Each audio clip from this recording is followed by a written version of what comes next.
प्रथम ऋषभ जिन धर्म करी, सन्मति चरम जिनेश। विघ्न हरन मंगल करन, भवतम दुरित दिनेश।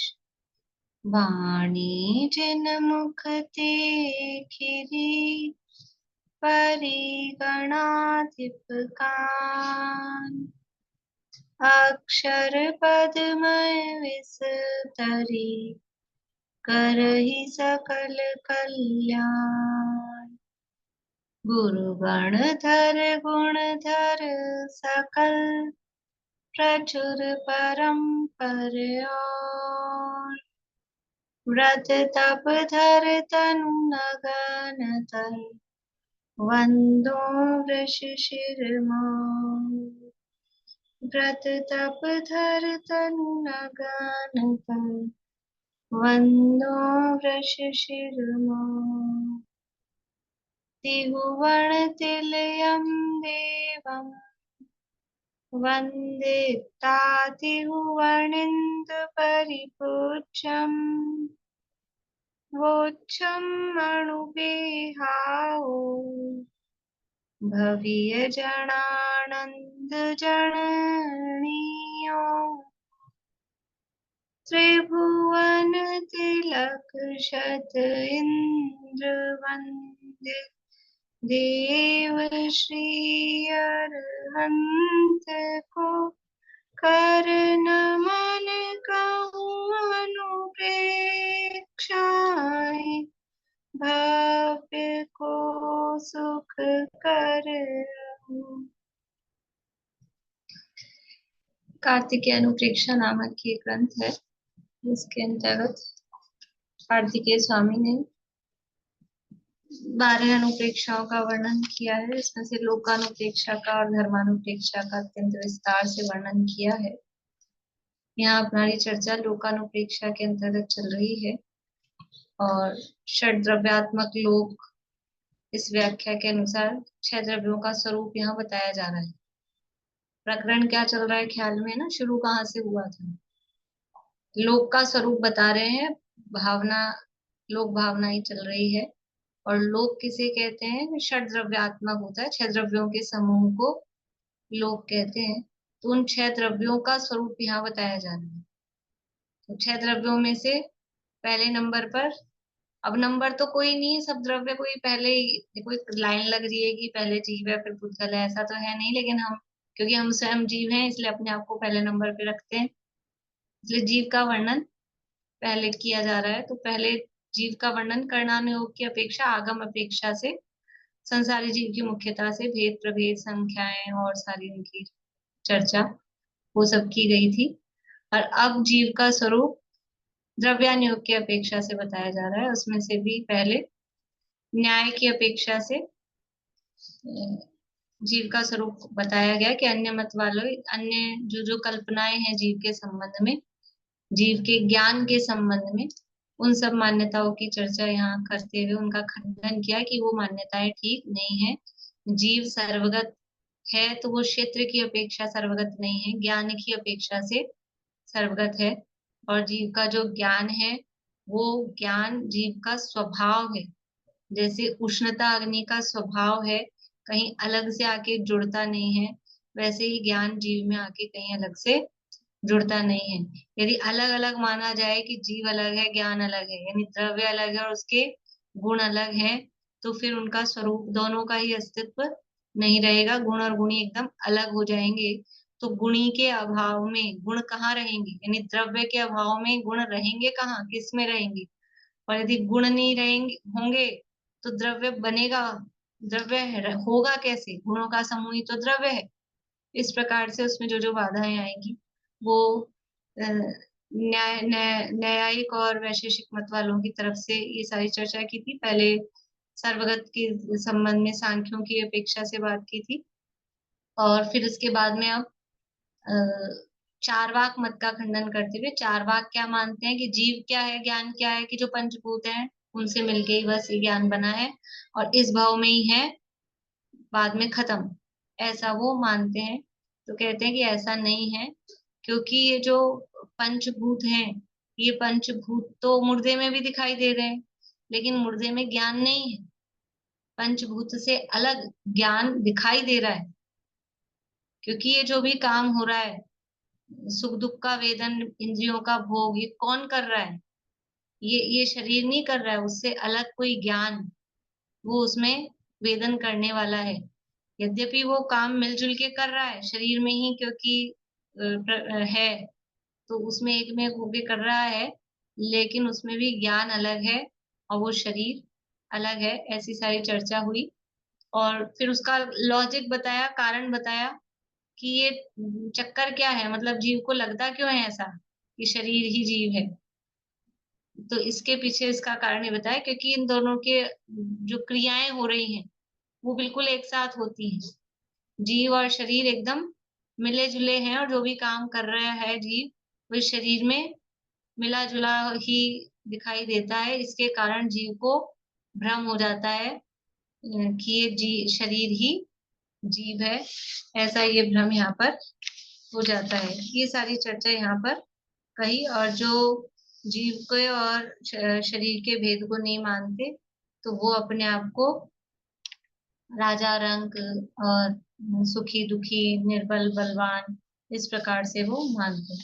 अब इसके बाद में जीव की जो कर्तृत्व की जो मान्यता है, जीव का कर्तृत्व आदि, यानी जीव की जो विपरीत बुद्धि है, विपरीत मान्यता है, जिसके कारण से ये संसार परिभ्रमण कर रहा है, वो विपरीत मान्यता क्या है कि वो कर्तृत्व बुद्धि, कर्तृत्व आदि, यानी एकत्व, ममत्व, कर्तृत्व, भोक्तृत्व, चार प्रकार की जो मान्यताएं हैं, उनको यहाँ चार गाथाओं से कह रहे हैं। 188 गाथा अपनी चल रही है, गाथा का पाठ करते हैं। पेज नंबर 85, 85 नंबर पेज है कार्तिक अनुपेक्षा में, 188 नंबर की गाथा है। जीवो हवे कत्ता सवं कम्माणिकोपदेजम्हा कालाइलधिजुत्तो संसारं गुणैमोक्षं च। पद्यानुवाद भी पढ़ लेते हैं। कर्म अरुणो कर्म का करता स्वयं यह जीव है, संसार का करता स्वयं है, काल पाकर मोक्ष का। देखो क्या कह रहे, संसार का कर्ता स्वयं है और काल पाकर मोक्ष का। जब काल आ जाता है तो मोक्ष रूप जो परिणमित होता है, तो फिर उस मोक्ष का कर्ता भी जीव स्वयं ही है। अन्व्यार्थ, क्योंकि यह जीव सब कर्म नो कर्मों को करता हुआ अपना कर्तव्य मानता है, इसलिए करता भी है, सो अपने संसार को करता है, और काल आदि लब्धि से युक्त होता हुआ अपने मोक्ष को भी आप ही करता है।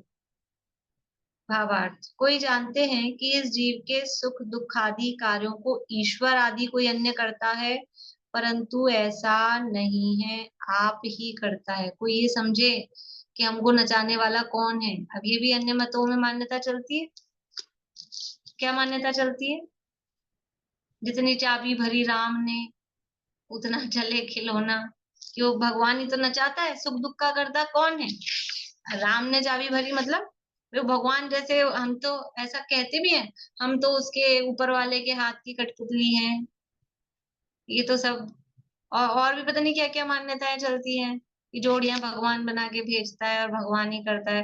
भगवान को ऊपर बैठ के अपना सुख भोगने का तो काम है नहीं, सबसे ज्यादा परेशान व्यक्ति भगवान ही है। कोई हिसाब किताब और ये सभी करे, सारी व्यवस्था बनाए दुनिया की। देखो कितनी कितनी अच्छी बात है, ऑटोमेटिक है तो कोई किसी का करता धरता नहीं है। अगर करता धरता हो तो कितना जरा सा काम हमको करना होता है, जरा सी व्यवस्था बनानी होती है ना, वो भी 2-4 दिन के लिए, तो इतने परेशान हो जाते हैं। और फिर ऐसे निपटता है काम जब कि चलो गंगा नहाए, ऐसा लगता है।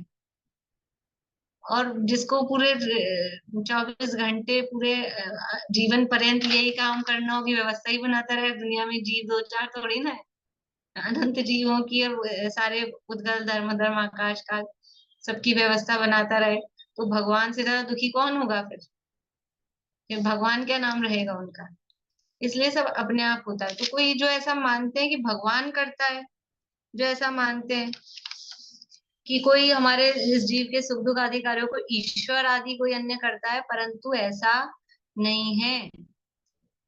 कौन से तत्व संबंधी भूल है ये? कोई ईश्वर मेरे सुख दुख को करने वाला है, मेरे सुख दुख का कर्ता कोई ईश्वर है। कौन से तत्व संबंधी भूल है?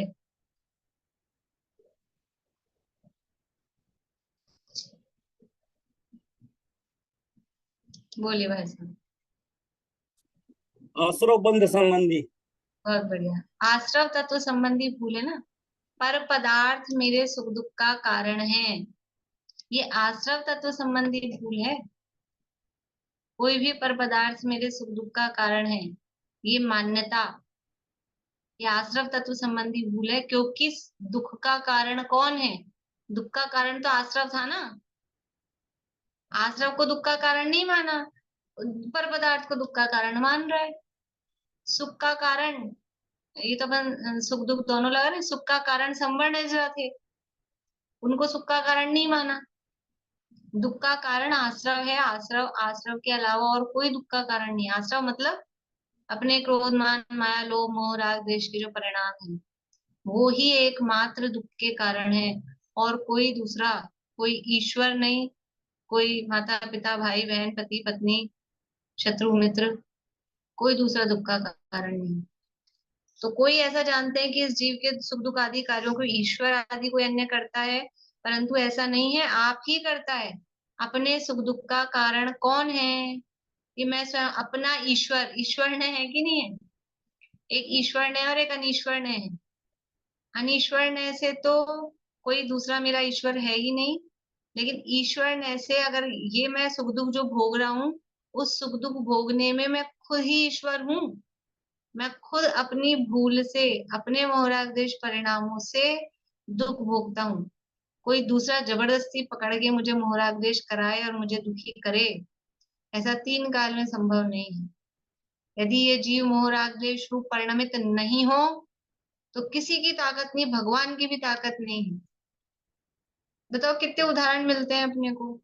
ये जितने भी मुनिराजों पर उपसर्ग हुए, उपसर्ग के काल में जिन्होंने केवल ज्ञान की प्राप्ति की, सिद्ध दशा की प्राप्ति की, जितने भी उपसर्ग केवलियां और अंतःकृत केवली हैं, वो ये बता नहीं रहे, दिखा नहीं रहे कि कोई दूसरा मुझे मोहराग उत्पन्न नहीं करा सकता है। अगर ऐसा होता है कि दूसरा कराता है, तो फिर आज तक तो उपसर्ग करने वालों की कमी है क्या? मुनिराज मोक्ष कैसे जाते? लेकिन वो प्रभावित नहीं हुए, वो अपने में लीन रहे। रामचंद्र जी मोक्ष नहीं जा सकते थे, अगर दूसरा आदमी कराता। वो सीता ने कमी छोड़ी क्या? उसने मोह में आके ही साथ चलेंगे साथ चलेंगे और भ्रष्ट करने की कोशिश करी। लेकिन हाँ, जो भ्रष्ट हुए, ऐसे भी उदाहरण हैं जो भ्रष्ट हो गए, जो च्युत हो गए अपने उपयोग से, तो वो कब हुए? दूसरे के कराने से नहीं हुए। स्वयं ने उपयोग की स्थिरता नहीं रखी, उपयोग अपने में लीन नहीं हुआ, तो वो भ्रष्ट हुए। और जिसने अपने उपयोग की स्थिरता रखी, बाहर में ध्यान नहीं दिया, तो वो मुक्त हो गए।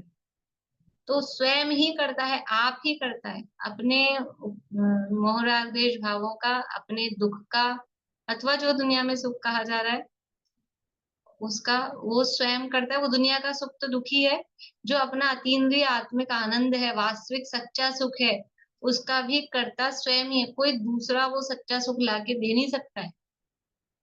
देव शास्त्र गुरु पंच परमेष्ठी भगवान वो बता सकते हैं, मार्ग दिखा सकते हैं, लेकिन उस सुख को प्राप्त करने वाला स्वयं ही। तो आप ही करता है, सब कार्यों को स्वयं ही करता है। संसार को भी आप ही करता है। संसार को कौन कर रहा है? ये संसार किसने बनाया है? बनाया है क्या संसार? कि संसार तो अनादि से ही है? ये अनादि से तो है, लेकिन अनादि से किसने बना रखा है संसार को? किसने चला रखा है? कि स्वयं ने। स्वयं ही करता है, संसार को भी आप ही करता है, और कालादि लब्धि से युक्त होता हुआ मोक्ष को भी आप ही करता है। अपने मोक्ष को रचने वाला कौन है? स्वरूप निर्वर्तन, कितना अच्छा शब्द है, निर्वर्तन, रचना। अपने मोक्ष का निर्वर्तन कौन करने वाला है? कि इस मोक्ष की रचना भी मैं स्वयं करने वाला हूँ। संसार की रचना कौन करने वाला है? कि संसार की रचना भी मैं स्वयं करने वाला हूँ, कोई दूसरा नहीं है। कितनी स्वतंत्रता है, किसी के हाथ में नहीं अपनी चाबी, कि वो चाबी भरेंगे तो फिर चलना पड़ेगा। अपनी चाबी अपने ही हाथ में। ऐसा ऐसा स्वतंत्रता का दर्शन है। स्वतंत्रता का दर्शन मतलब कोई यहाँ पर स्वतंत्रता है और दूसरे दर्शनों में परतंत्रता है। दर्शन का मतलब है वस्तु का स्वभाव, वस्तु का स्वभाव ऐसा स्वतंत्र है। सब कार्यों के प्रति द्रव्य क्षेत्र काल भाव रूप सामग्री निमित्त है ही। कल अपन ने चर्चा कर ली थी काल लब्धि के आधार पे, कालादि लब्धि जो कहा, और बाहरी जो निमित्त द्रव्य क्षेत्र काल भाव में जो निमित्त है उनकी चर्चा करी थी। अब यहाँ पर जो मोक्षा प्रकाशक का जो फुटनोट दिया है कि कालादि लब्धि शब्द आवे, वहां मोक्षा प्रकाशक अधिकार 9 और पेज नंबर दिया है 462। तो ये 462 तो पुरानी किसी प्रति के आधार पे दिया होगा। आज अभी जो अपने पास मोक्षा प्रकाशक है उनमें 309 नंबर के पेज पे ये पुरुषार्थ से ही मोक्ष प्राप्ति संभव, ऐसा हेडिंग दिया है मोक्षा प्रकाशक में। यहाँ दिया है पूरा, यहीं से पढ़ सकते हैं, अपने को मोक्षा प्रकाशक खोलने की जरूरत नहीं है, यहाँ दिया है पूरा प्रकरण।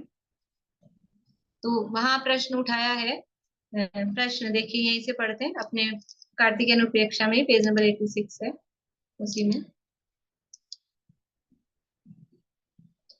मोक्ष का उपाय काल लब्धि आने पर भवितव्यता अनुसार बनता है, या मोहादि का उपशमादि होने पर बनता है, अथवा अपने पुरुषार्थ से उद्यम करने पर बनता है। देखो कोई भी कार्य होता है तो उसमें कितने कारण होते हैं, कल बताए थे। कोई भी कार्य होने पर कितने कारण आवश्यक रूप से, अनिवार्य रूप से होते ही होते हैं? 5, उनको बोलते हैं 5 समवाय। कौन कौन से हैं वो 5 समवाय? बोलिए अलका जी पांडे। समवाय आपने एक तो होनहार, काल लब्धि, और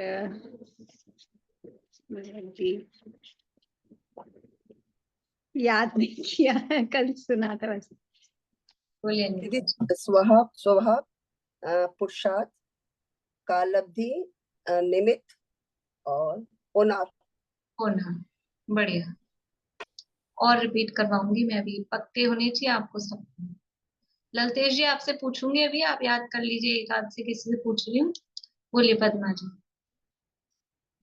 स्वभाव, होनार, निमित्त, कालब्धि और पुरुषार्थ। पुरुषार्थ, ठीक है। स्वभाव, पुरुषार्थ, होनहार, कालब्धि और निमित्त। बोलिए रेखा जी।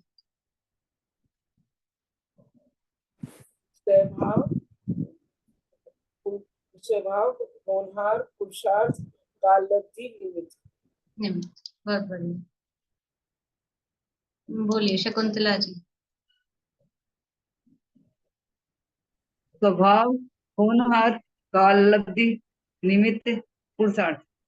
क्या है ये? वो सब 5 समवाय। 5 समवाय, मतलब जब भी कार्य होगा ये 5 चीजें होंगी ही होंगी, ये 5 समवाय हैं। बोलेंगे अब ललतेश जी।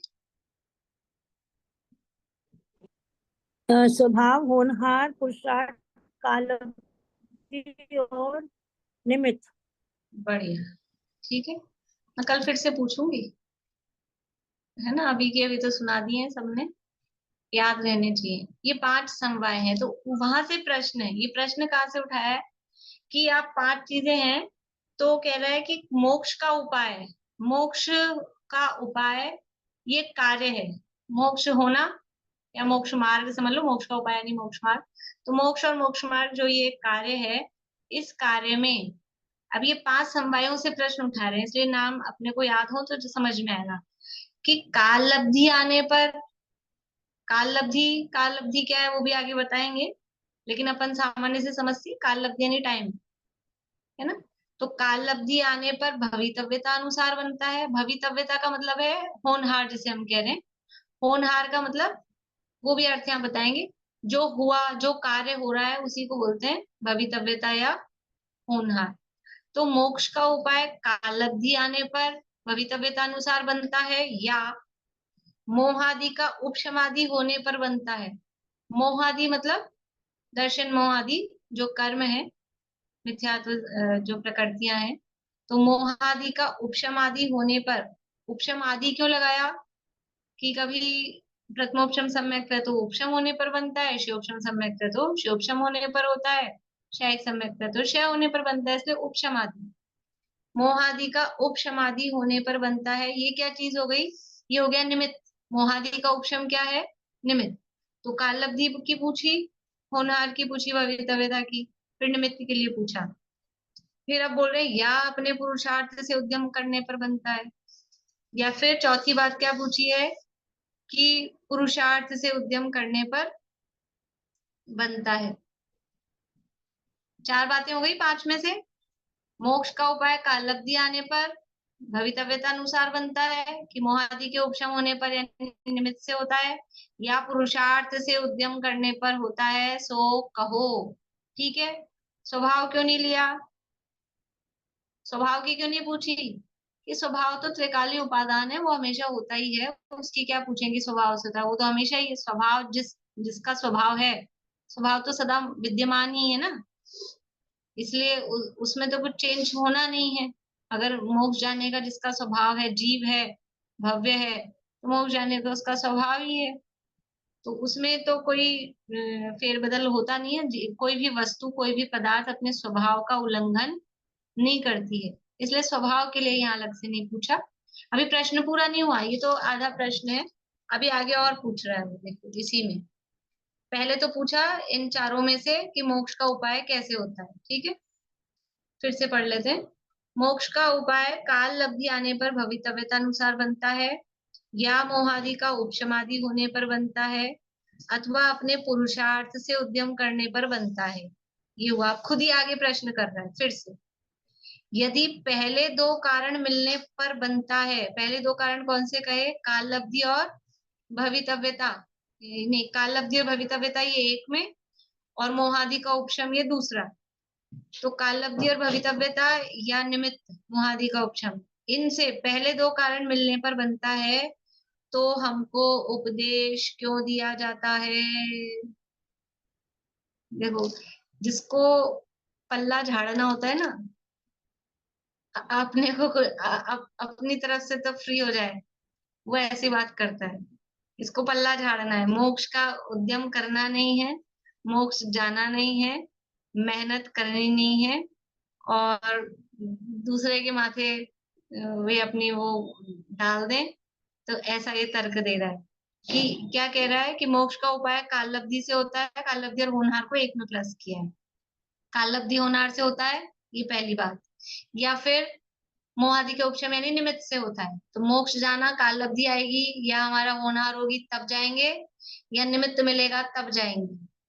तो बोल रहे हैं अगर ये वाले कारण हैं तो हमको उपदेश क्यों देते हो? जब काल लब्धि आएगी, जब होनहार होगी तब जाएंगे, जब निमित्त आ जाएंगे तब जाएंगे। ये तो अपने हाथ की बात नहीं है ना, ये तो हमारे हाथ में। तो ना काल लब्धि टाइम जब आएगा तो टाइम हमारे हाथ में कहाँ है, या होनहार जो काम होगा तो जब होगा तभी होगा, हम क्या कर सकते हैं?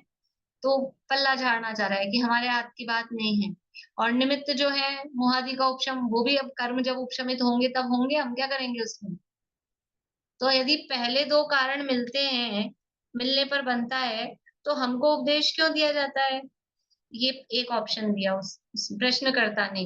दूसरा ऑप्शन क्या दे रहा है, यदि पुरुषार्थ से बनता है, आप कहोगे कि नहीं नहीं इनसे नहीं होता मोक्ष का उपाय, काल लब्धि होनहार और निमित्त से नहीं होता है, पुरुषार्थ से होता है। तो खुद ही प्रश्न कर रहा है, यदि पुरुषार्थ से बनता है तो उपदेश तो सभी सुनते हैं, उनमें कोई तो उपाय कर सकता है, कोई नहीं कर सकता है। यदि आप कहोगे कि नहीं पुरुषार्थ से होता है, उपदेश सुनो पढ़ो, तो उपदेश तो सभी सुन रहे हैं। अब कोई पुरुषार्थ कर पा रहा है, कोई नहीं कर पा रहा है, कोई मेहनत कर पाता है, कोई नहीं कर पाता है। तो उसका कारण क्या है, ये प्रश्न है। प्रश्न समझ में आया? प्रश्न समझ में आया? ये 5 समवाय हैं। 5 समवाय में स्वभाव को तो अलग कर दिया, वो तो त्रिकाली उपादान है, उसका तो कभी उल्लंघन होता नहीं है। अब बचे 4 समवाय। तो प्रश्नकर्ता 4 समवाय के आधार पे प्रश्न कर रहा है कि हमको मोक्ष का उपाय यानी सम्यक दर्शन प्रकट करना है, अपनी सीधी सी भाषा में कहें सम्यक दर्शन प्रकट करना है। तो वो जब हमारा टाइम आएगा या जब वो काम होना होगा तभी होगा, या फिर हमको निमित्त मिल जाएंगे तब होगा, या फिर हम करेंगे पुरुषार्थ तब होगा। पुरुषार्थ करेंगे मतलब हम करेंगे, हमारे करने से होगा, कि निमित्त आ जाएंगे तब होगा, कि जब हमारा टाइम आ जाएगा, काल अवधि आ जाएगी, होनार होगी, तब होगा। ऐसा ये प्रश्न है। फिर खुद ही कह रहा है अगर इन दोनों से हो रहा है, टाइम आने से और होनार होने से हो रहा है या निमित्त के मिलने से हो रहा है, तो ये तो हमारे हाथ की चीज है नहीं, हमको उपदेश ही क्यों दे रहे हो? जब टाइम आएगा तब हो जाएगा अपने आप। काहे को आप विचार कर रहे हो? और जब मुझे होना होगा तब हो जाएगा, आप क्यों चिंता कर रहे हो? कभी कभी ऐसा होता है ना घर में, जिनको रुचि नहीं होती, ज्यादा रुचि नहीं है धर्म की, लेकिन अब घर में मान लो माहौल है धार्मिक और एक आध व्यक्ति अलग टाइप का है, उसको रुचि नहीं है, तो घर में माहौल होता है तो चर्चाएं तो चलती हैं। समवायों की भी चर्चा चलेगी, क्रमबद्ध की भी चर्चा चलेगी, सारी चर्चा चलेगी, तो वो सुनते तो सब हैं। तो सुनते हैं, और बुद्धि तो है, ऐसा तो है नहीं कि बुद्धि नहीं होती है, तो सब सुन के समझ के दिमाग में सब लेते हैं। लेकिन क्योंकि ऐसी रुचि नहीं है, तो कभी कभी जब ऐसी कोई बात होती है ना, कोई कहे कुछ, अपन उनको कहो कुछ त्याग आदि के बारे में या कोई धर्म के बारे में कुछ भी, तो वो सारे सिद्धांत विद्धांत सब सुने हुए होते हैं, तो वो अपने सिद्धांत अपने पे ही, कि हमको क्यों आप कह रहे हो, आप पता है ना क्रम, जब हमारे क्रमबद्ध में होगा तब हो जाएगा, क्रमबद्ध की बात सुन के ऐसा कहेंगे। जब अगर अपन कभी कहो कि जब इसका टाइम, मान लो अपन कभी ऐसी बातें कहो उनके सामने कि भाई जब इसका टाइम आएगा तब होगा, इसकी काल अवधि में आई, ऐसा करके अपन ने कुछ कहा, तो वो उस चीज को लेके खुद पे लगाएंगे, जब खुद को धर्म नहीं करना होगा, कि जब हमारी काल अवधि आ जाएगी तब होगा, जब हमको होना होगा तब होगा, जब हमको करना होगा। ऐसा करते हैं, बच्चे होते हैं, वो बच्चे भी ऐसी बातें पकड़ लेते हैं घर में सुनते सुनते। पढ़ना नहीं है तो पढ़ाई के लिए लगा लेंगे, कि जब हमारी होनार होगी तब पढ़ेंगे, जब पास होना होगा तब होंगे, ऐसा करते। तो ये शिष्य भी इनका ऐसा ही है, कि जब अगर काल लब्धि और होनार से होना है या निमित्त से होना है, तो वो तो अपने हाथ की बात है नहीं, तब होगा। और अगर आप कह रहे हो पुरुषार्थ से होगा, हम कहेंगे नहीं इनसे तो नहीं होता, पुरुषार्थ से होता है। मोक्ष जाने का काम कैसे होगा?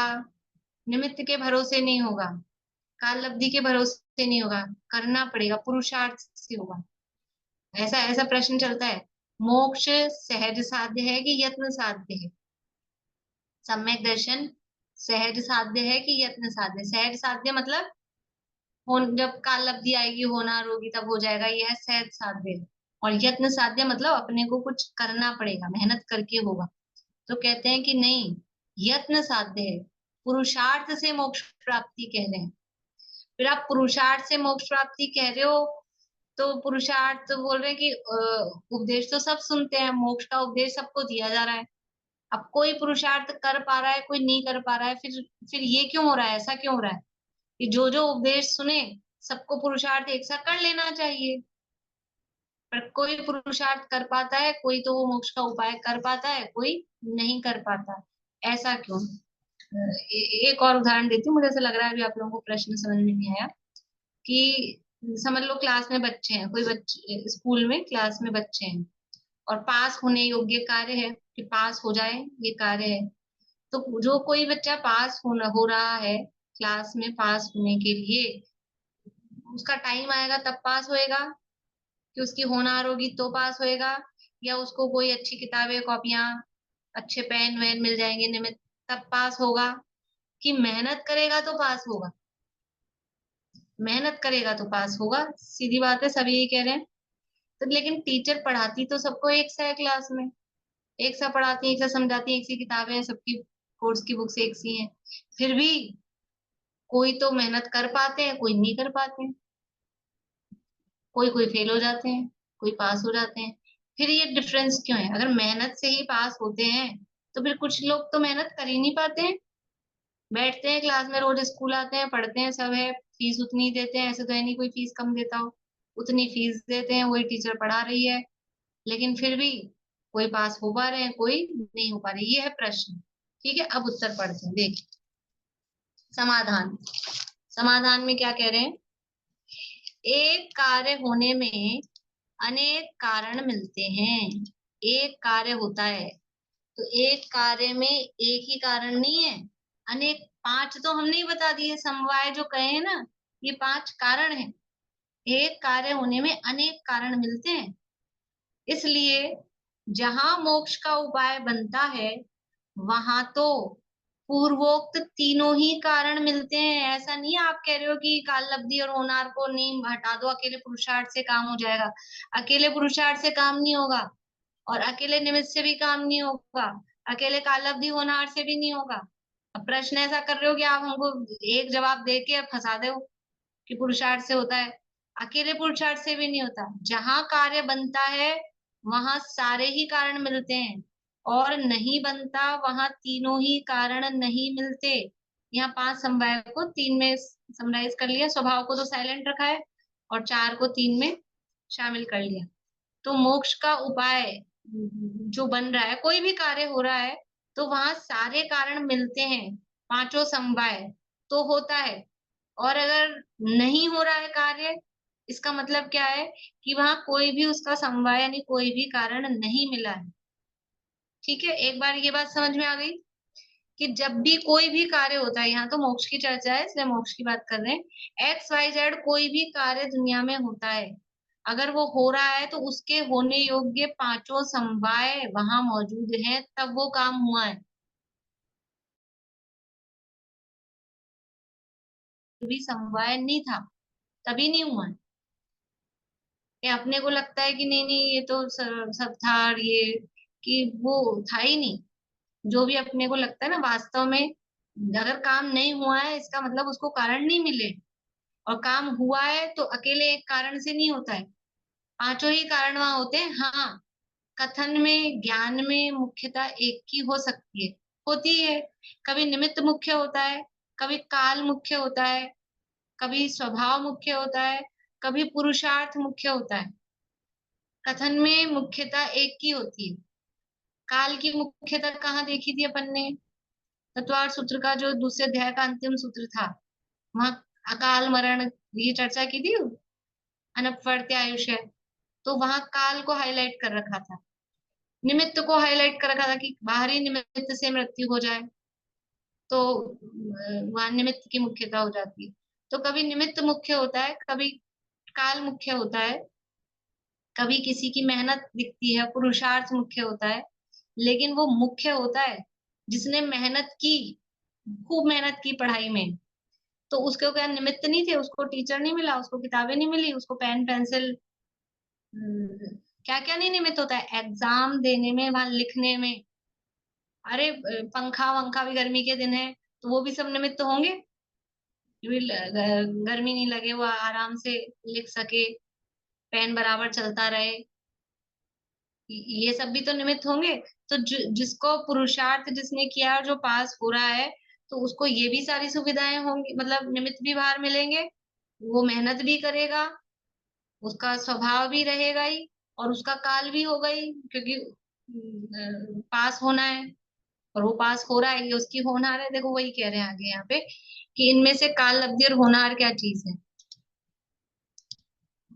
एक कार्य होने में अनेक कारण मिलते हैं, इसलिए जहां मोक्ष का उपाय बनता है वहां तो पूर्वोक्त तीनों ही कारण मिलते हैं, और नहीं बनता वहां तीनों ही कारण नहीं मिलते। पूर्वोक्त 3 कारण कहे, उनमें काल लब्धि व होनहार तो कोई वस्तु ही नहीं है। काल लब्धि और होनहार कोई वस्तु नहीं है, मतलब कोई वस्तु नहीं है, मतलब ऐसे बोलते ना अपन, कोई चीज हो, अब कोई काम करना हो और किसी से काम कराना हो, कि एक तो काम इन मैनेजर साहब से कराना है, एक इन इन क्लब मैनेजर साहब से कराना है, तो क्या कह अपने बहुत अच्छा उनसे फ्रेंडशिप हो, अच्छी दोस्ती हो, जिनसे हमको काम कराना है उनसे हमारी बहुत अच्छी फ्रेंडशिप हो, तो हम क्या कहते हैं, अरे वो तो क्या चीज है, वो तो कोई है ही नहीं, ऐसा हम कहते हैं। मतलब वो तो कोई मतलब ही नहीं, वो तो अपने हिसाब से हो जाएगा, अपन जैसा कहेंगे वैसा वो कर देगा। समझ में आ रही कि नहीं आ रही आप लोगों को बात?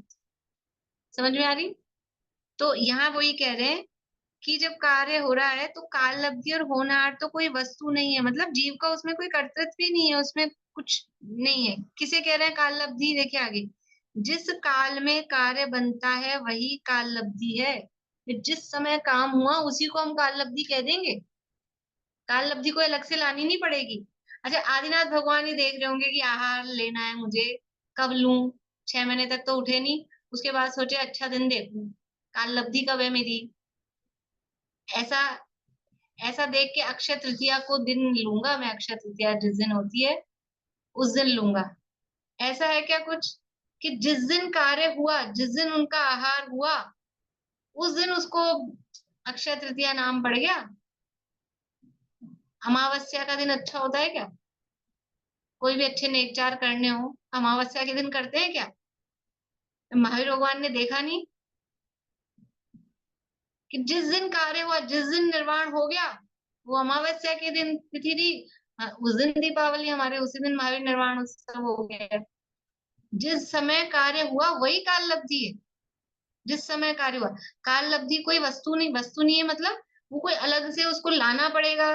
काल तो चल ही रहा है ना अपने प्रवाह में, काल तो अपने प्रवाह में बह ही रहा है, काल तो निरंतर बढ़ ही रहा है। जिस समय ये कार्य हो जाता है उसी समय काल लब्धि कह दी जाती है। इतने बज के इतने मिनट पे ये इसका जन्म होना था, कि मरण होना था, कि काम होना था, उस समय वो काल लब्धि है। तो जो जिस काल में कार्य बनता है वही काल लब्धि, और जो कार्य हुआ वही होनहार। होनहार का मतलब क्या है? होनहार, होनहार मतलब होने योग्य, जो काम हो गया उसी का नाम है होनहार। वो जो काम हुआ है ना, होनहार अलग से कोई लानी नहीं है, मेरी होनहार आएगी, होनहार आएगी, ये बोलने की मतलब भाषा में ऐसा हो गया है, लेकिन जो कार्य होता है उसी को होनहार बोलते हैं। ऐसी ही होनहार थी, ऐसा बोलते हैं अपन, ऐसी ही होनहार थी, मतलब यही होने योग्य था। होनहार मतलब जो होने योग्य है, तो जो कार्य हुआ वही होने योग्य था, दिख गया ना अपने को सामने। हम कितने विकल्प करते हैं, ये ऐसा नहीं होता, ये ऐसा नहीं होता, हम ऐसा कर लेते तो ऐसा नहीं होता, ये वाले इलाज करा लेते, वहां पहुंच जाते, उस डॉक्टर को दिखा लेते, थोड़ा कहना मान लेते, इतना ज्यादा एक्सर्शन नहीं करते, तो ऐसा नहीं होता, ऐसा नहीं होता, ऐसा नहीं होता। अरे क्या नहीं होता? इन विकल्पों से क्या होता है? हो गया ना ये काम, इसका मतलब क्या, यही तो होनहार, यही होना था, जो होना था उसी का नाम है होनहार। तो अब वो उसमें अपना क्या चलेगा?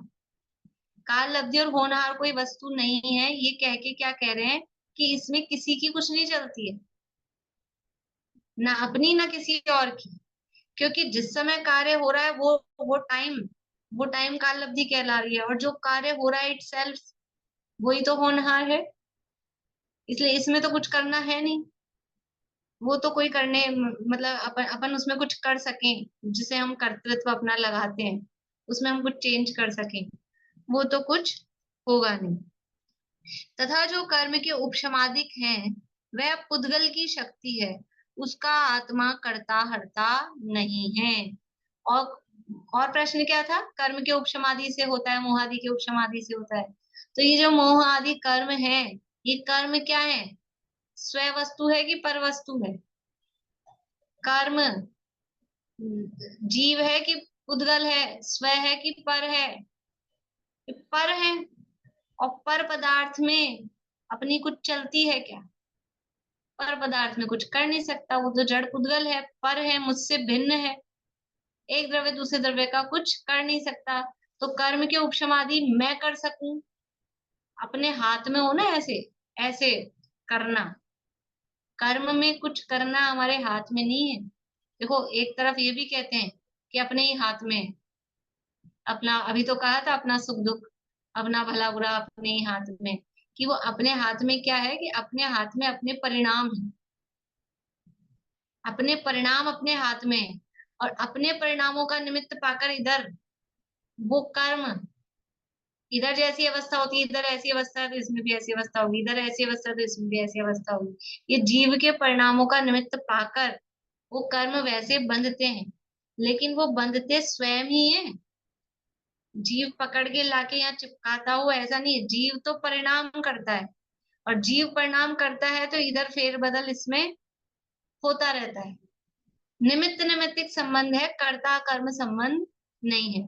तो कर्म के उपशमादि है वो पुद्गल की शक्ति है, उसका आत्मा कर्ता हरता नहीं है। जीव किसी कर्म में कुछ कर सके, देखो जीव कर्म में कर सकता होता ना तो अरहंत भगवान, हम ऐसे बोलते हैं अरहंत भगवान ने कितने कर्मों का नाश किया, कर्मन की 63 प्रकृति नाशी। अनंत भगवान ने 4 घातिया कर्मों का नाश किया, 4 घाती कर्म नाशे ऐसे अरहंत हैं। 4 घाती कर्मों का नाश किया, तो जब करना ही था और उनके हाथ में ही था और कर ही सकते थे तो 4 का ही क्यों किया, 8 का क्यों नहीं कर दिया एक साथ, 4 का ही क्यों किया, उनके हाथ में ही था ना।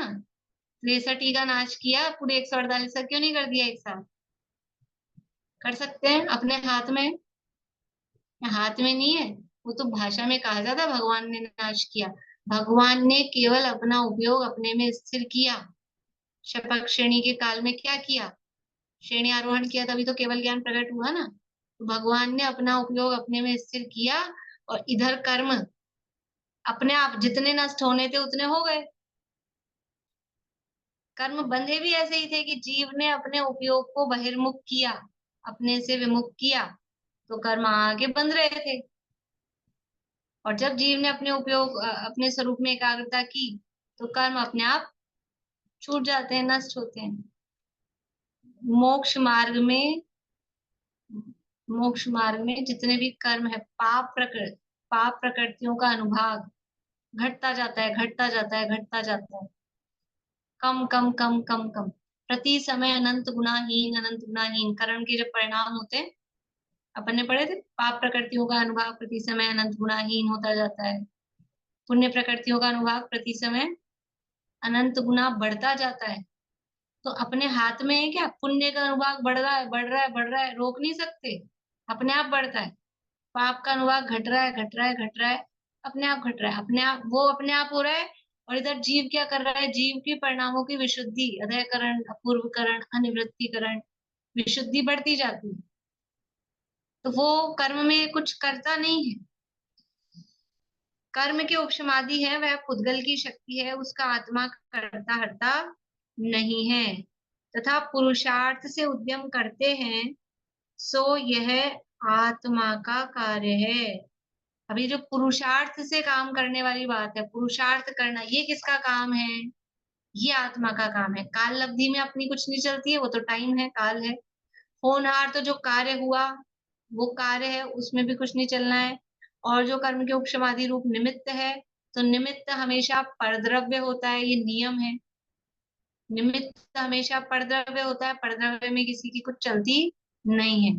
तो अब बचा पुरुषार्थ, पुरुषार्थ से उद्यम करते हैं वह आत्मा का कार्य है, इसलिए आत्मा को पुरुषार्थ से उद्यम करने का उपदेश देते हैं। अब ये बचा अकेला पुरुषार्थ, वो पुरुषार्थ अपना कार्य है, आत्मा का कार्य है, अपना कार्य है, इसलिए पुरुषार्थ से उद्यम करने का, कि पुरुषार्थ करो, ये उपदेश देते हैं। उपदेश में ये नहीं दिया जाएगा कि तुम्हारी काल लब्धि आएगी जब हो जाएगा, जब तुमको निमित्त मिलेंगे। अगर ऐसा कहा जाएगा तो कोई पुरुषार्थ ही नहीं करेगा, फिर सब आलसी प्रमादी होके बैठ जाएंगे। ये बात पहले कह दी, जो भी कार्य होगा तो पांचों अनेक कारण मिलने पर वो कार्य होगा, पांचों होंगे। जो पुरुषार्थ करेगा तो उसके पास निमित्त होंगे कि नहीं होंगे, बिना निमित्तों के हो जाएगा, उसके बिना काल लब्धि के हो जाएगा, बिना होनहार के हो जाएगा, वो सब भी होंगे।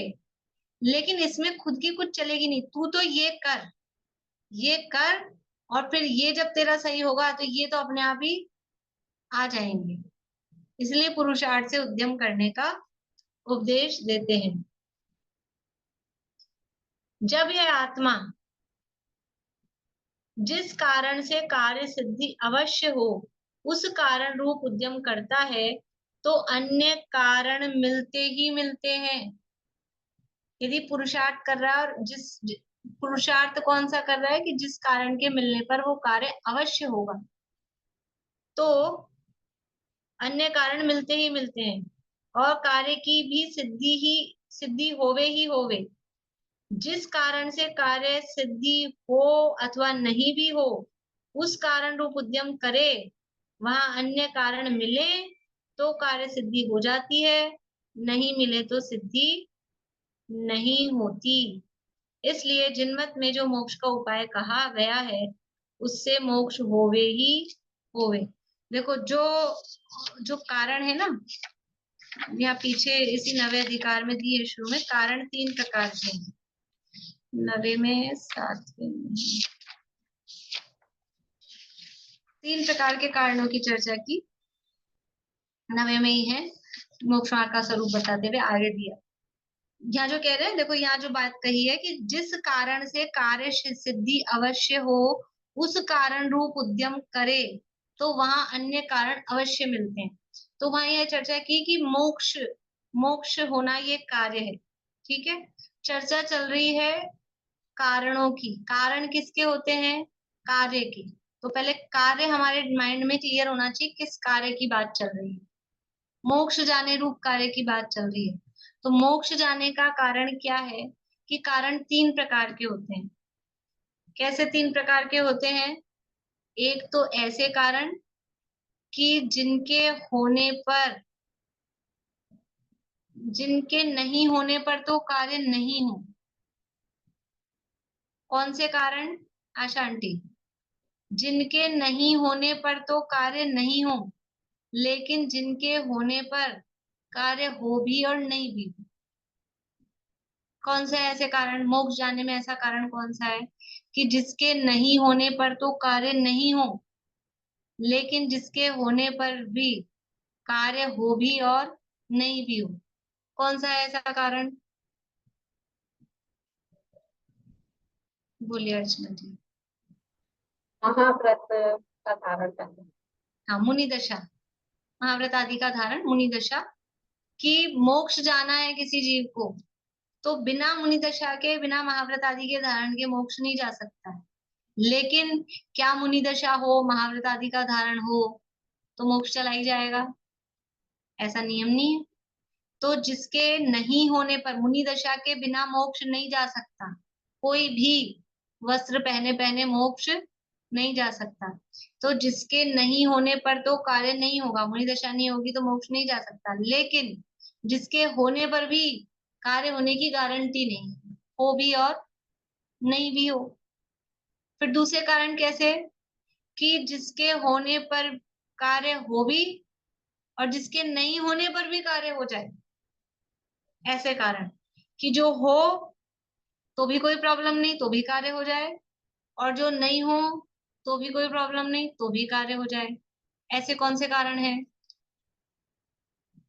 ऐसे कौन से कारण हैं? क्या बात है, बोलिए पद्मा जी। इतना तो सम्यक दर्शन में ज्ञान सम्यक चाहिए। अरे सम्यक दर्शन नहीं हो तो मोक्ष चला जाएगा? ये तो बड़ा गड़बड़ बात बोल दी आपने। सम्यक दर्शन हो तो भी फर्क नहीं पड़ता, नहीं हो तो भी फर्क नहीं पड़ता। ऐसा ऐसे कारण बताने हैं कि जो हो तो भी मोक्ष हो जाए, नहीं हो तो भी मोक्ष हो जाए। व्रत आदि। तप आदि, व्रत आदि नहीं, तपस्चरण आदि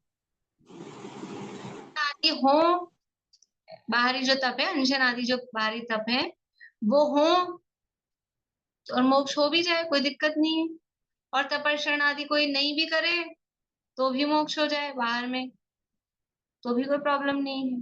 तो ये तपस्चरण आदि ऐसे कारण है कि जिनके होने पर भी कार्य हो जाता है, जिनके नहीं होने पर भी कार्य हो जाता है।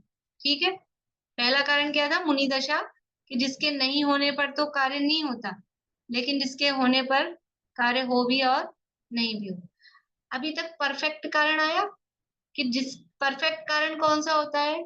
जिसके नहीं होने पर कार्य नहीं हो और जिसके होने पर कार्य हो ही हो और नहीं होने पर कार्य नहीं हो। वो है परफेक्ट कारण। तो ऐसा कौन सा कारण है कि जिसके होने पर कार्य यानी मोक्ष अवश्य हो, और जिसके नहीं होने पर कार्य बिल्कुल मोक्ष बिल्कुल नहीं हो। बोलिए नितांत जी। रत्नत्रय आदि जैसे सम्यक सम्यक ज्ञान सम्यक चारित्र। रत्नत्रय सम्यक दर्शन सम्यक ज्ञान सम्यक चारित्र। रत्नत्रय होगा तो मोक्ष होगा ही होगा, और रत्नत्रय के बिना मोक्ष कभी नहीं होगा। रत्नत्रय नहीं हो और फिर मुनि दशा ले ले कि तपस्या करे, कितना ही करे, कोटि जन्म तप तपे, कुछ नहीं होने वाला है। तो ये 3 तरह के कारण की चर्चा यहाँ आगे की है।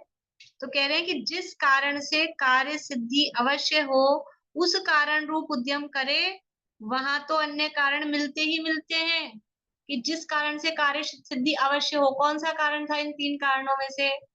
लास्ट वाला रत्नत्रय।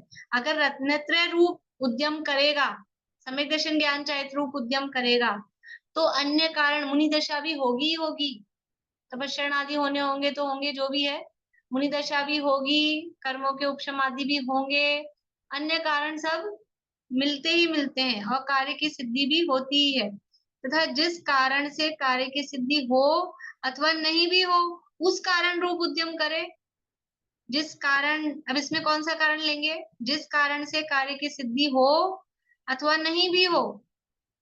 मुनि दशा, मुनि दशा से कार्य की सिद्धि हो भी सकती है, नहीं भी हो, उस कारण रूप उद्यम करे। वहां अन्य कारण मिले तो कार्य सिद्धि होती है। बाहर में मुनि दशा ले ली, व्रत आदि ले लिए, अब रत्नत्रय रूप जो खुद का पुरुषार्थ का काम है वो मिले तो कार्य सिद्धि होती है, न मिले तो सिद्धि नहीं होती। इसलिए जिनमत में जो मोक्ष का उपाय कहा गया है, उससे मोक्ष का उपाय कहा गया है, उससे मोक्ष होता होवे ही होवे। अतः जो जीव पुरुषार्थ पूर्वक जिनेश्वर के उपदेश अनुसार मोक्ष का उपाय करता है, उसके काललब्धि या होनहार भी हुआ और कर्म का उपशमादि भी हुआ है, तो यह ऐसा उपाय करता है। इसलिए जो मोक्ष पुरुषार्थ से मोक्ष का उपाय करता है, उसको सब कारण मिलते हैं ऐसा निश्चय करना, और उसको अवश्य मोक्ष प्राप्ति होती है। यानी क्या कह रहे हैं? देखो कंक्लूजन बता रहे हैं कि क्या है कि काललब्धि और होनहार में अपनी चलती नहीं है, निमित्त में अपनी चलती नहीं है, पुरुषार्थ में थोड़ा अपन कर सकते हैं। तो जो पुरुषार्थ से काम कर रहा है, तो वो काम कर रहा है तो उसको वहां बाहर में अन्य कारण भी मिले तो उसका काम सिद्ध हो जाता है। तो मोक्ष का उपाय क्या कहा है जिनमत में? मोक्ष का उपाय कहा है रत्नत्रय, उससे तो मोक्ष होता ही होता है। तो पुरुषार्थ पूर्वक जो मोक्ष का उपाय करता है, यानी खुद पुरुषार्थ पूर्वक मेहनत करके लगन से ये रत्नत्रय प्राप्ति का उपाय करता है, तो उसके तो काललब्धि और होनहार भी होते ही। काललब्धि और होनहार नहीं होंगे ऐसा नहीं है। कोई कहे हम प्रयास तो करेंगे, हमारी काललब्धि नहीं आएगी, तो कि आएगी, क्यों नहीं आएगी? क्यों न होवे प्रापति, जरूर होवे प्रापति, उन्होंने लिखा बनारसी दास जी ने। क्यों नहीं होगी? तुम मेहनत करोगे तो काललब्धि और होनहार तो हो ही जाएंगी। तो पुरुषार्थ से जो मोक्ष का उपाय करता है, उसके काललब्धि और होनहार भी हुआ और कर्म का उपशमादि भी हुआ है। तब तो ऐसा उपाय कर रहा है, जो उपाय करने की सोच रहा है, ये उपाय करने के जो विचार भी जिसको आ रहा है, उसके कर्म के उपशमादि हुए, तब तो कर रहा है विचार। शिवोपशम लब्धि में, शिवोपशम लब्धि किसे कहते हैं? जहाँ कर्मों का, ज्ञान वर्णादि कर्मों का अनुभाग प्रति समय अनंत गुना हीन हीन होकर उदय आए, ऐसी स्थिति का नाम है शिवोपशम लब्धि। तो कर्म के उपशमादि हुए हैं तब तो विचार आ रहा है, नहीं तो विचार ही नहीं आता है। तो जो ये काम कर रहा है उसके कर्म के उपशमादि भी हुए हैं, तो ऐसा उपाय करता है। इसलिए जो पुरुषार्थ से मोक्ष का उपाय करता है, उसको सब कारण मिलते हैं ऐसा निश्चय करना, और उसको अवश्य मोक्ष की प्राप्ति होती है। इस प्रकार से जो कालादि लब्धि युक्त जो यहाँ बात कही थी, उसमें पुरुषार्थ से मोक्ष की प्राप्ति की बात कही है। अभी समय हो गया है, और किसी को कुछ क्लियर नहीं हुआ हो तो कल और अपन इसकी चर्चा कर लेंगे, नहीं तो फिर आगे बढ़ेंगे। अभी यहीं पूरा करते हैं। जिनवाणी स्थिति।